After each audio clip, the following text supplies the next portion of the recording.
Welcome back to another edition of Big Ten Tiers. Today we are going to tier the running backs in the conference. For this exercise, I decided to give each team two running backs. So the top two options on every team.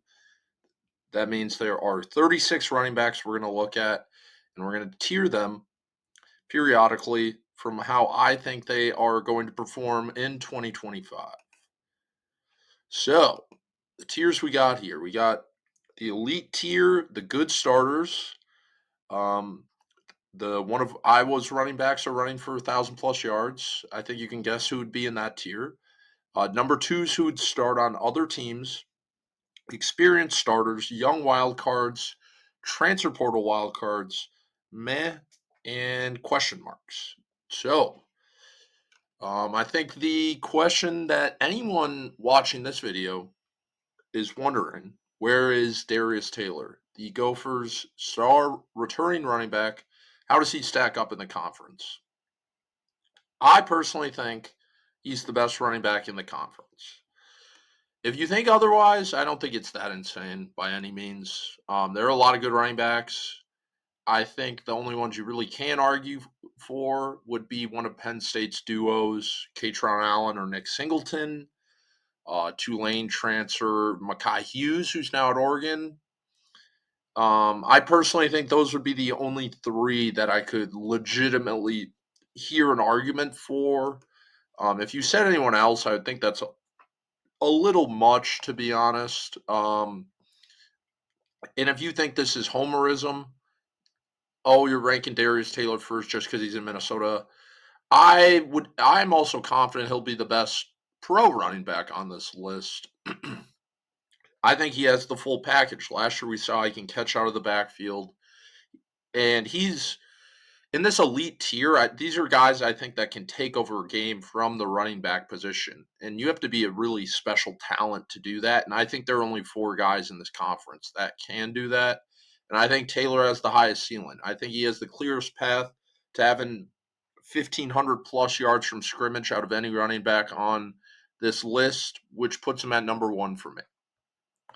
So, number two, then, talked about Mekhi Hughes, a guy who I am very fascinated to see how well he does on Oregon this season. He was by far the best group of five running back last year at Tulane, had close to 1,500 total yards. I think he might have been over that. He was really, really good. Probably the best running back to enter the transfer portal this offseason. Going to play in Eugene. Really like that pickup for Oregon, and I think if he finished the year as the top running back in the conference, I would not be surprised. Probably the best running back Oregon's had in quite a while. They kind of maybe since Royce Freeman, they really haven't had many good running backs recently. But huge pickup for them, and I think he'll have a monster year. And then I mentioned it before, the Penn State duo, kind of a group that, or two guys that would be higher if they were by themselves, that they might be number one. Nick Singleton, I think, could easily be the best running back in this conference. I think he's better than Katron Allen. I think most people agree with that. The stats imply that they're pretty even. And Katron Allen's not that far behind either, but um, it's just production wise, they're not going to be able to put up huge numbers because they're a duo. Just very reminiscent of Lawrence Maroney and Marion Barber, I think. Really, that level of duo. I don't know how many Gophers fans will like me saying that, but I think they're on that level in all honesty. And they should have another monster year this year. Both guys are going to be pros. Not to necessarily lump them together, they deserve their praise in their own right, but two great college running backs, and a big reason why Penn State is the preseason favorite to win the Big Ten and maybe preseason number one overall. They just have all the pieces on offense, and they have two elite running backs, which will take you far in college football. So that's all I have in the elite tier. Like I mentioned, those are guys I think that can take over a football game. And in college, more common than pro, but that's very rare for running backs. And I think those guys are elite at their position, and you don't find much better in all of college football, let alone the Big Ten. So now to the good starters tier. Right here, I have Jonah Coleman from Washington, a guy who production wise might think he'd be in the elite tier. And I could hear an argument to think he would be, but he doesn't have that take over a game ability like the guys in the elite tier, in my opinion. Great starting running back, and a guy that if he's on your program or if he's on your team, you're going to be happy with him starting. You're going to give him 20 touches a game. Um, Another big reason why Washington's my dark horse in this conference with Damon Williams and him, uh, one of the better quarterback running back duos in the conference, and that's how you have a successful offense in college football. You need game breakers, and he's a great running back. I just don't know. He could hit that elite tier this year, but he would have to take a step. I think. He's just really, really good. Uh, I would say he's great, but um, not elite. So he's at the top of the good starters tier for me. And then number two, in my opinion, the second best transfer running back in this offseason, Justice Haynes at Michigan. He was Alabama's starter last year. Little disappointing year in Tuscaloosa for him, but now he flips to Michigan, goes to the school that beat Alabama in the ReliaQuest Bowl last year in that rainy monsoon. I think Justice Haynes, even more than Jonah Coleman, could be the guy who bumps up to the elite tier. If he plays to his potential, he's got all the talent, all the traits. Michigan, again, another big wild card team this year with Bryce Underwood and Justice Haynes, two guys that we really don't know how good they are yet, but they have all the talent. And I'll get to Michigan's second fiddle here, but Haynes is a big pickup, and he's a guy Wolverine fans are definitely confident with him being their starter heading into the year. And then the rest of the guys on this list, Emmett Johnson, a guy that Minnesota fans might be familiar with. Where is he? Right here. Former Holy Angels star in high school, Minnesota native, Minneapolis guy. He won Minnesota Mr. Football. Another guy who could have a huge year, but he hasn't had the production like the guys up top. I think Emmett Johnson could be a 1,000+ yard rusher this year, and if he does that, Nebraska is going to be really good this year. They're going to take a step if he does that. He had around, I think, 500-600 yards last year. Entered the transfer portal, and then they swayed him to come back. And he might be Nebraska's best offensive weapon in 2025. And they're going to need him to take a step up. I think he can. And by the end of the year, he could be in the elite tier. He's another one of those guys. I really like his talent. It just you're projecting again to see if he takes that next step. And then I got two more players on this list.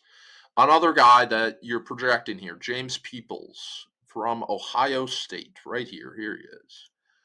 Ohio State always has a good running back. They've had a good running back since Urban Meyer's been there every year. They lost two great running backs with Travion Henderson, Quinshon Judkins, and now they have a lot of questions in the backfield. James Peoples, highly rated recruit like anyone is on Ohio State's roster, hasn't had a ton of production, but people are there's good things coming out of camp, and this is again a system projection. He's a talented player. I'd be lying if I said I've seen him play a ton, but he has the traits, he has the skills. He's well heralded. He's going to get a lot of touches. There's going to be a lot of emphasis on slowing down Jeremiah Smith in this offense.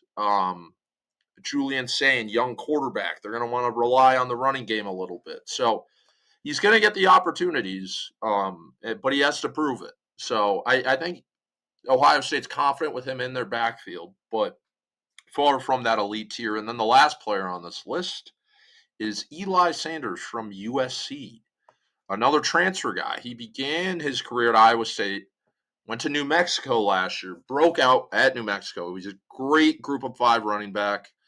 And now he's competing for the starting role at USC. There's a chance he's not the starter. I'll get into the number twos. He's competing with Wayman James, probably the best JUCO running back last year for that starting spot. But he could have a great year at USC. Lincoln Riley loves to use two running backs, and honestly might have second best backfield in the conference behind Penn State. That'd be a good argument here too, overall. But USC is definitely in the conversation there. So that's all I have on the good starters tier, and then in the next tier, Iowa's backfield. Um, Iowa always runs the ball well. They're going to run the ball well again. I just think they have two good running backs again. So they might have the second best backfield in the conference, but they have two guys who are a little unproven here. It's kind of like Kayshawn Allen and Nick Singleton heading into last season, that they showed a little bit of promise earlier in their career. They were behind Caleb Johnson last year. I think one of these guys are probably going to emerge over the other, but they could just use the two-headed backfield approach. I could have bumped them below the number twos, but they're two running backs that are going to produce. They're going to run the ball well. Um, Either guy, I haven't even said their names. Sorry, Jazoon Patterson and Kamari Moulton. I think they'll both have a game where they get over 100 yards. One of them might flirt with 1,000 yards. Maybe both are under 1,000 yards. But I kind of just wanted to emphasize that I think Iowa's going to run the ball well. So it's hard to bump them much lower than this. But they're going to have two guys splitting carries, most likely. So in the number twos tier, like I mentioned at the top of this, I got Wayman James from USC, a JUCO transfer that could be where Eli Sanders is. They're competing for that starting role this offseason. USC, I really like them too. I think they're going to have a bounce back year.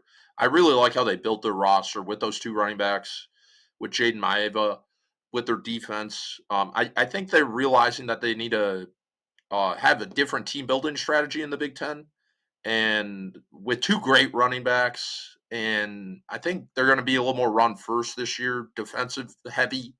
I think they're realizing what they need to do to win, and I think their two backs are going to be a big reason why. Next on this tier, I have A.J. Turner from Minnesota. A transfer from Marshall, led the country in rushing yards per carry last season. I think he'd start on a lot of teams in this conference. He'd start on really, I think, like half the teams in the country. Really dynamic running back. 2 years of eligibility left, so it'll be interesting if in 2026 he's the Gophers' number one guy. But just a home run hitter. He can take it to the house anytime he touches the ball.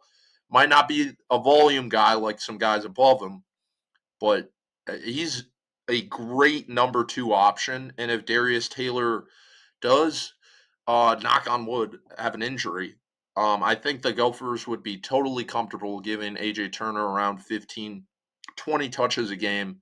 He's that good, and I think he's firmly in this tier. And then next, C.J. Donaldson from Ohio State, another transfer here. He played last season at West Virginia. If James Peoples isn't the guy they think he can be, Donaldson has a little more experience. He produced at West Virginia last year. He was their number one guy. I don't think he got over 1,000 yards, but he's kind of, I think, their safety net if their young, homegrown talent doesn't live up to the hype. They can throw C.J. Donaldson out there. He reminds me of, what was that guy's, Master Teague? Is that a running back on Ohio State? Yeah, I think so. Uh, I'm getting two guys mixed up, but I think that was his name. He reminds me of that guy. He could maybe get 500-600 yards. I feel like he'd sneak in for like 10 touchdowns or something. You can hear Gus Johnson just saying C.J. Donaldson on the broadcast on a big noon kickoff. I can picture it now where he's scoring a touchdown. But great number two. He'd start on a lot of these teams, and if Ohio State has an injury, that's not going to be a big issue. I just don't think they have the same elite running back talent they had last season.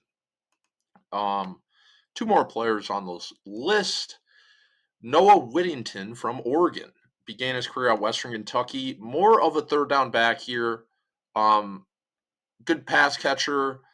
More like a scat back, smaller guy. switch up the defense a little bit. Uh, Fifth or sixth year in college, great experience. I think he'll have like 800 yards from scrimmage this year, but he doesn't have that bell cow potential like some guys above him. If Oregon had an injury to Mekhi Hughes, it wouldn't be the end of the world, but I don't think Noah Whittington would be getting 20 carries a game. Nevertheless, still a great number two, and maybe not a guy who'd start on another team, but as I'd say that he'd start on Maryland, Northwestern, Purdue. He'd start on plenty of teams. So I'm just talking around in circles, but a great number two. Last guy on this list, Jordan Marshall from Michigan. Um, Justice Haynes is the flashier name, the name people remember, but Jordan Marshall, I think, could quietly have a solid year for Michigan if they do lean on that run again. Probably the most questionable guy on this list, but I think he could quietly just be hiding in the weeds, and I think he could have a big year for Michigan. So, experienced starters. I got a lot of guys on this list. I need to whip through this here. I'm taking too long. Roman Hemby, probably the most underrated and quietest transfer pickup in the Big Ten at the running back position. A nice interconference transfer from Maryland. A guy who's just quietly been solid his whole career, hasn't been over 1,000 yards. He could do that this year with Indiana, and it wouldn't completely shock me. But it also wouldn't shock me if he was under 1,000 yards again. I think he's just one of those guys that he might get you a game where he gets around 100, but he's going to have other games where he's around 20 to 50. And he's just not like a bell cow guy, in my opinion. They might use him as that. I'll get into their number two, but uh, just a solid starter, experienced, but not great, not good, not elite, just solid, and that's why he's in this tier. And then other options here, we got Devin Mockabee from Purdue, another guy who you kind of just look at the like most career rushing yards in this conference, and he's just over around that 600 to 800 yard range in the years he plays. And I don't think Purdue is going to be good enough for him to get much more than that. But he's a solid running back. He knows what he's doing.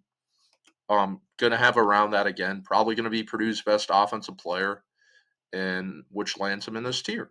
And then the last one, Cam Porter. I thought about making this tier guys that I was surprised were still in college, and Cam Porter is one of those guys. It's another guy like Devin Mockabee and Roman Hemby that I feel like I made this list last year and they were in the same tier. Gonna get around 5 to 800 yards. Hemby's on the best team in this tier, so that's probably why he might have a little more production. But Porter, a good running back on a better team, he might be able to flirt with 1,000 yards, but I doubt it on Northwestern. I don't think they're going to be good enough. But he might be their best offense player again. I like Preston Stone, but just an experienced guy, solid. Not gonna nothing to write home about, but solid running back.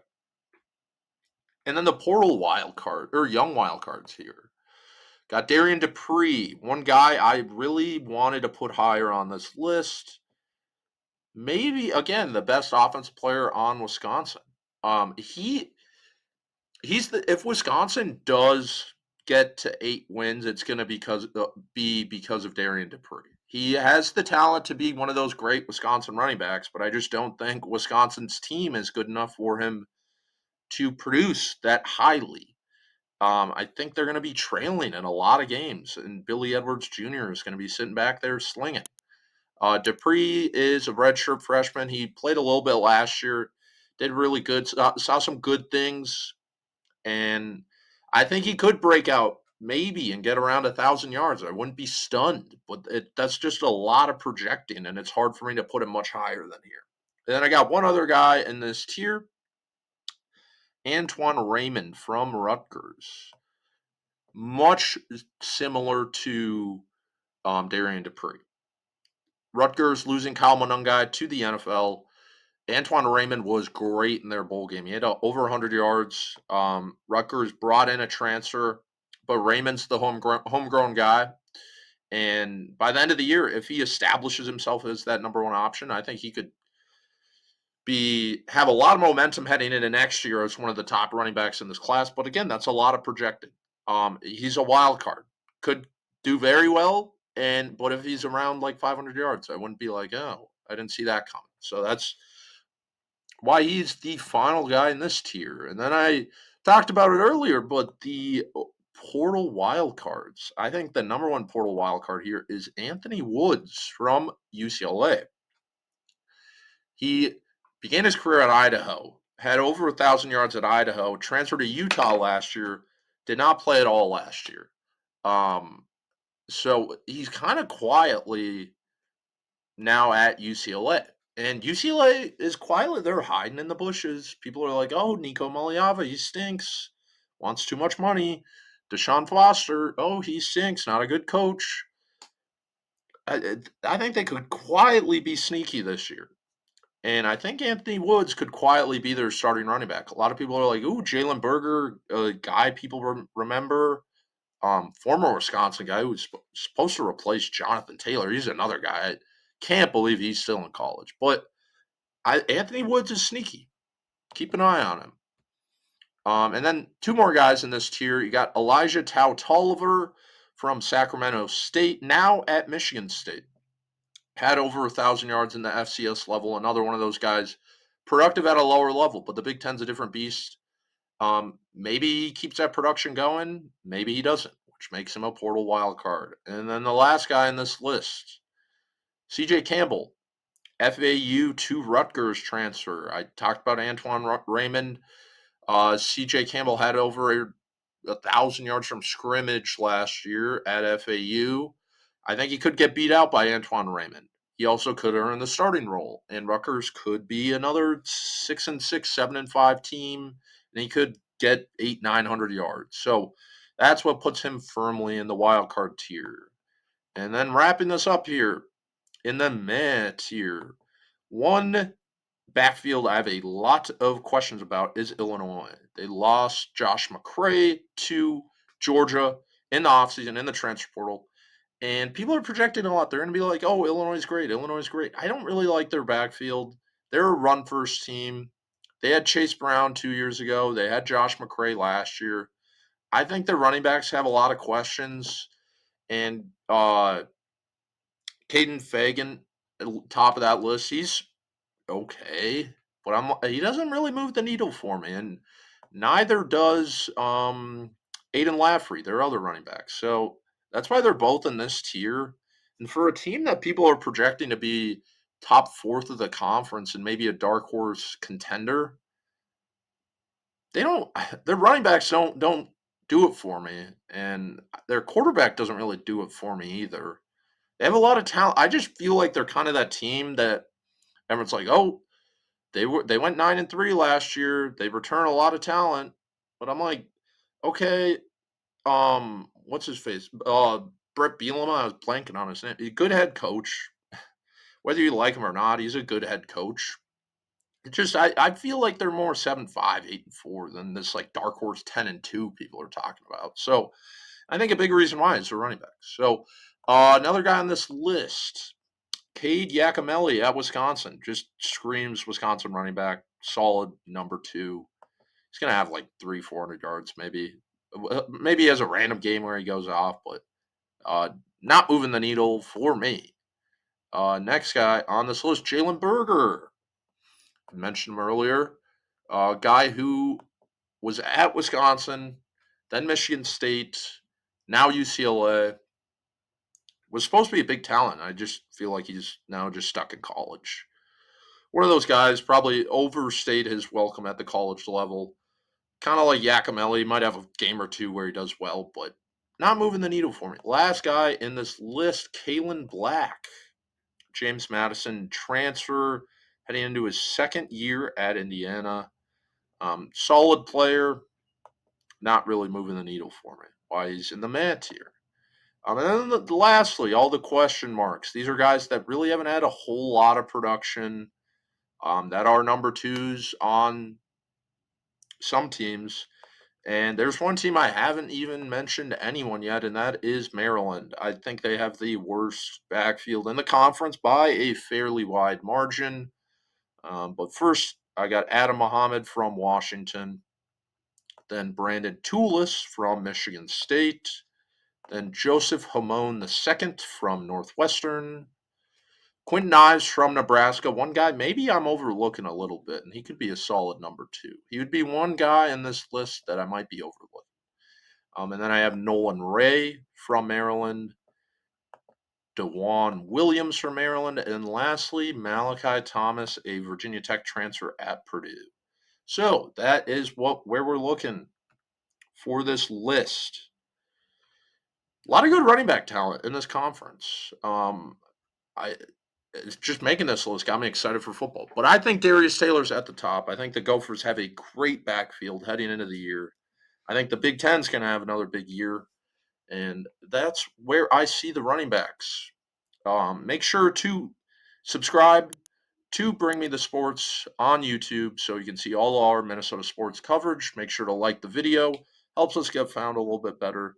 And I appreciate you guys for listening. Keep an eye out for videos on this channel about other Minnesota sports. And look on Minnesota on SI for Gophers on SI, Twins, Vikings, and Timberwolves for all your Minnesota sports coverage. Thank you for watching, and until next time.